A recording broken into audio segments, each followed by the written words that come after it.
Doma Sports Talk, worldwide, with some news from the world of boxing. So y'all know what time it is. You ain't in a rush to get concussed, baby. Now, the biggest fight of the year is here, baby. So let's gear up for it, right? That's Canelo Alvarez. You know what? It's Canelo out 51, 1 and 2, 35 KOs versus Danny Jacobs, baby. 35 and 2, 29 KOs, baby. This is the biggest fight of the year. We're glad it's happening. We've had weigh-in up to now. Both guys made weight, right? We got to weigh in tomorrow morning. Let's see how that turns out, right? You can't gain more than 10 pounds. But, you know, the promoter of Dan Jacobs, Eddie Hearn, said if he comes in a little bit heavy, I'll pay for it. There's nothing that's going to stop this fight. You know, this fight is just so significant, so good for boxing in this era where, you know, like, for example, the heavyweight division or even in the middleweight division, people are just not fighting each other. We're not having good fights. This is a good fight. This is a fight that we craved for, we asked for, we were hoping that certain fighters would take. Listen, it's here, it's happening. Now, we have the obvious things we want to say, you know, like, let me just say who I would slightly be going for. I'm going for Danny Jacobs here, right? I would like Danny Jacobs to win the fight.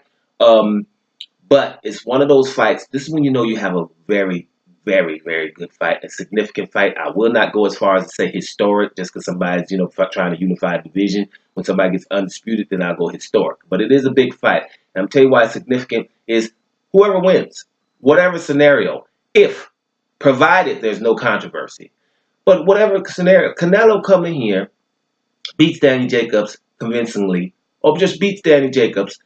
After taking the fight, beating Danny Jacobs, that's awesome. That scenario is awesome. After Canelo stood in there with Gennady Golovkin, I don't feel he beat Gennady Golovkin, but he was definitely on the same level as Gennady Golovkin. I thought he lost the first fight and tied the second one. That's my opinion, and that's the opinion of many guys, fighters, right? But even Daniel Jacobs people think that about Canelo. So Canelo has been in there, and he's one of the best. So beating Danny Jacobs would be awesome. And the same thing goes for Danny Jacobs. If Danny Jacobs comes in and beats Canelo, then, you know, he's the man, right? The best middleweight is the winner of this fight. That's the guy who can legitimately say he's the best middleweight. And if Gennady Golovkin wants to say something about it, then fight him, right? That's what you would have to do, right? We know that Demetrius Andrade is out there and others, but at the end of the day, the winner of this fight will be #1 pound for pound. Now, I'm going for Danny Jacobs because he's been through a lot, and because, for example, Canelo's the favorite here. Canelo is in the pound for pound, I think at #3, right? Danny Jacobs is nowhere to be seen, right? Which is not fair. So that brings me to this pound for pound thing, right? I keep hearing, yo, if Canelo wins, he's going to be pound for pound #1. But I'm not hearing that about Jacobs, right? If Jacobs wins, I want to hear the same thing. Maybe not pound for pound. Neither of them should be pound for pound #1 because, first of all, you ain't going past Crawford, in my opinion. Winning this fight either. They ain't going past somebody who's undisputed in their weight division just because people act like they didn't know the people he beat in this weight division. Terence Crawford going to be #1, whoever it is, in my opinion, after this fight, right? Alexander Usyk, you ain't getting past him neither, right? But right behind there, whoever, whatever, right? And then if they go win in a unified division, then we have a different conversation. We just don't be putting people in pound for pound. That's the problem with those lists anyway. But my point is, not only Canelo will be pound for pound top 3 after this fight, so will Jacobs, right? We seem to miss that point.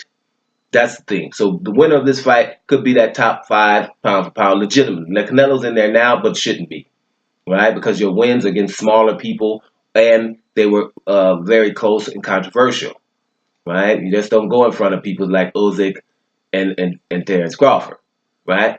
Lomachenko, to a lesser extent, maybe. I think Lomachenko needs a few more fights, but that's just me. So let's get up for this fight. I think the pressure's on. The way in, you saw the first time that they pushed each other. You know, it is a fight. Even though they respect each other and have things like that. Guys, it is a fight. So, you know, now the nervousness is going on. You know, Dan Jacobs' manager says that Canelo looks nervous or rattled. And, you know, Canelo's manager or promoter is saying that, you know, Danny Jacobs looks nervous. So nervous and rattled is the same damn thing. That's what you're supposed to be before a historic or, excuse me, a very, very significant fight. So let's gear up for it. You know, a few hours coming. This is a barn burner. This is going to save the weekend. Let's go. Done with sports talk worldwide, and I'm up out of here. Ovamonos.